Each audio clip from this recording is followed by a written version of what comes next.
Myths concerning anxiety.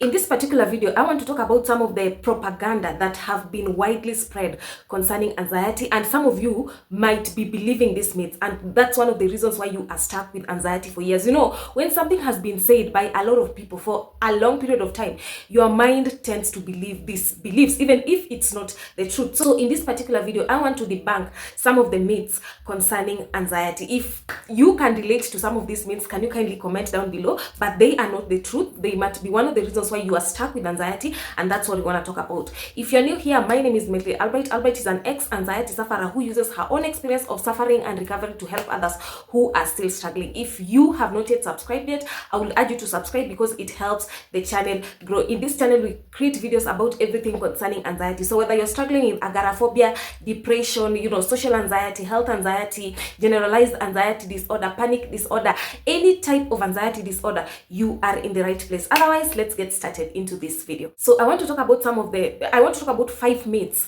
concerning anxiety. When I was at the rock bottom stage, I started doing the rock bottom stage is the stage where you don't understand what is happening. You're having these physical symptoms, you're having the panic attacks, you're feeling the weird emotions, everything, but you don't understand what is happening. You go to the hospital, they say, you do body scans, head scans, your blood work is done, but all they say is that you are okay, nothing is wrong with you. So you are confused. Okay, if nothing is wrong with me, why am I feeling sick most of the time? That is the rock bottom stage. So you start doing your research, you start finding a community. If there are also people who feel the way you feel, you go into Google forums, you start looking around the internet. What is this? So you find some of the myths. I call them myths because they are not true. You find some of this propaganda that have been spread all over the years concerning anxiety. So the first myth about anxiety is that it is a chemical imbalance in the brain. Anxiety is genetic. Anxiety is some sort of brain damage. That is not true. That is a myth that has been widely spread. And there was a time I was reading a certain article, and this article was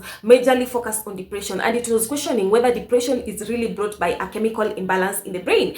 In that article, it says that this narrative was widely spread in the 1980s by the pharma companies because they wanted to make money out of it. They didn't understand why people are depressed, what are the causes of depression. So to them, it was a medical condition. And since they were not understanding what was happening, they spread this narrative that, depression is caused by a chemical imbalance in the brain, and therefore you need some pills to stabilize those chemical imbalances. That article clearly states that depression is brought by environmental factors, stress factors, traumatic life events. Even with anxiety, the main cause of anxiety is stress. Even if it was, some people say theirs was triggered by, marijuana. Marijuana only triggered the anxious energy within. A panic attack is a sign of stress build up from the past, and it blew up. So all these things, they were only triggers, but the main cause of anxiety is stress. So in that article also about depression, I think I'm gonna place a link to that article in the description box. It talks about how the narrative that depression is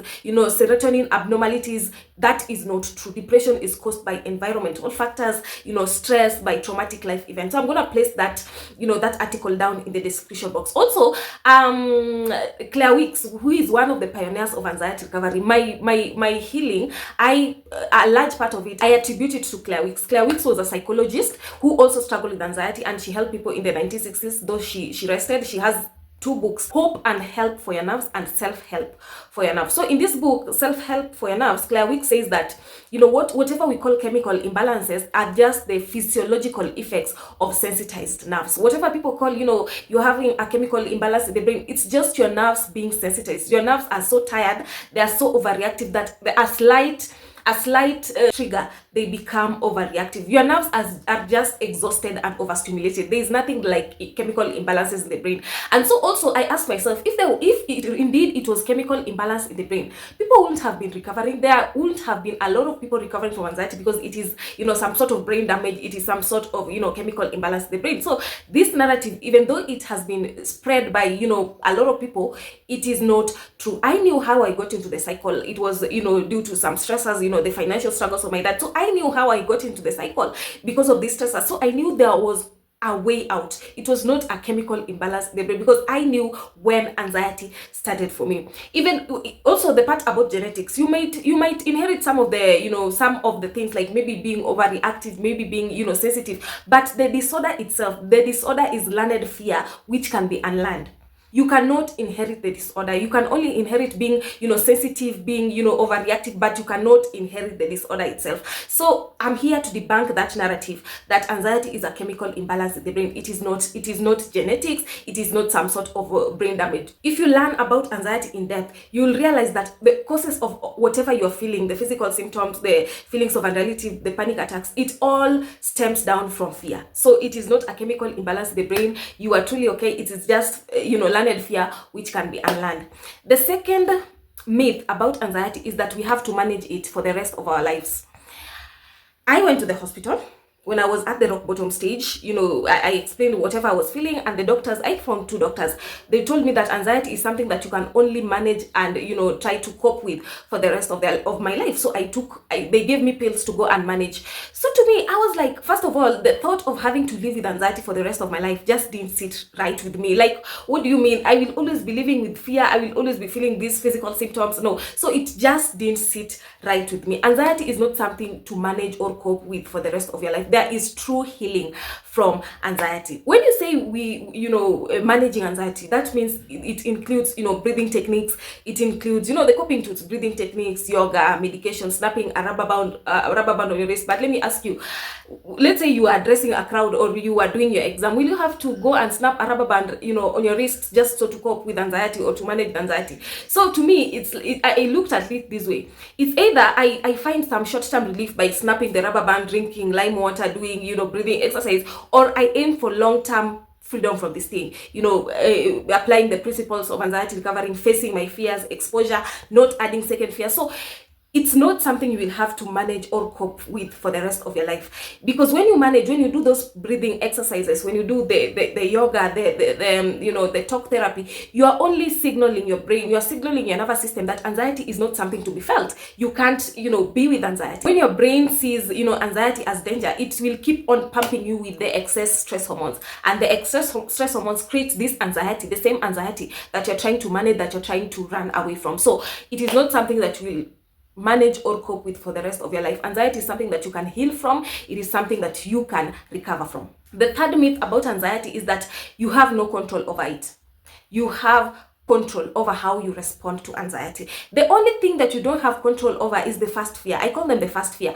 The first fear is the physical symptoms of anxiety, the emotions of anxiety, the feelings of unreality, the panic attack, something that you don't have control over. You just wake up in the morning and you're having these, feelings of dread, you're having the morning anxiety, you're feeling nauseous. That's the first fear. You don't have control over it. But the second fear is your response. The second fear is you deciding not to resist the anxiety, not to run away, not to fight the anxiety, not to, overthink, mentally figuring out things, using the breathing exercises, using alcohol to cope.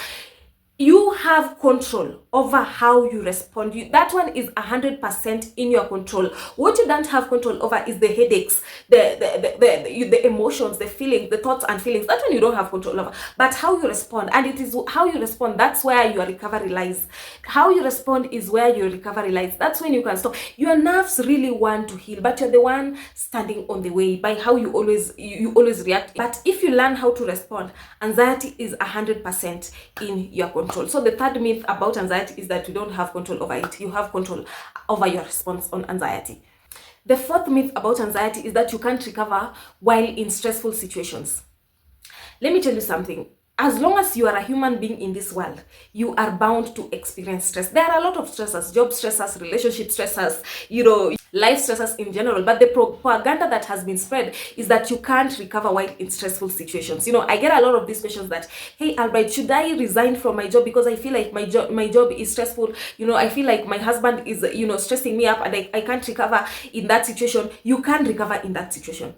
In this world, there are bound to be stressors, and if you're a person who is waiting for a calm environment, an environment where there is no stress, you will wait forever. Okay, I don't mean that you should stay in a really, stressful, where your boss is stressing you up, in a really traumatic life situation. No, that I don't mean that one. But I mean, like, you should look like, is anxiety the problem? Should you fix your anxiety, or this job is actually a stressor in your life? I don't mean that you should stay in that toxic job environment, because I said no. That's not what I'm saying. I'm saying that when you are complaining about your relationship, when you are complaining about your family, about your job, is it this job that is the problem, or your anxiety is the one that needs to be fixed? Because with anxiety, if you're someone who, maybe you are someone who is agoraphobic, everything can be triggered with anxiety. Just even going out, just even being in that job, just even talking, socializing, even being on a phone call used to be a trigger for me. So I'm asking you, is that job really stressful, or your anxiety is the problem? So you should look at, there are those two scenarios. You should like look at them in depth. So you can recover from stressful situation. I had a lot of stressors when I was recovering. It is that time where I was not doing well in my exam. I had, chronic brain fog. I had a nasty breakup during that time, but I still managed to pull out of anxiety in that situation. So saying that you can't recover in stressful life situation, there is no, in this life, there is no one who is having their lives as perfect. Recovery is an inside job. Whatever happens outside is not your problem. Your only job is how you respond to whatever happens outside. You can't control whatever happens outside. What you can control is how you respond to whatever is happening outside. So stressful situations are bound to happen.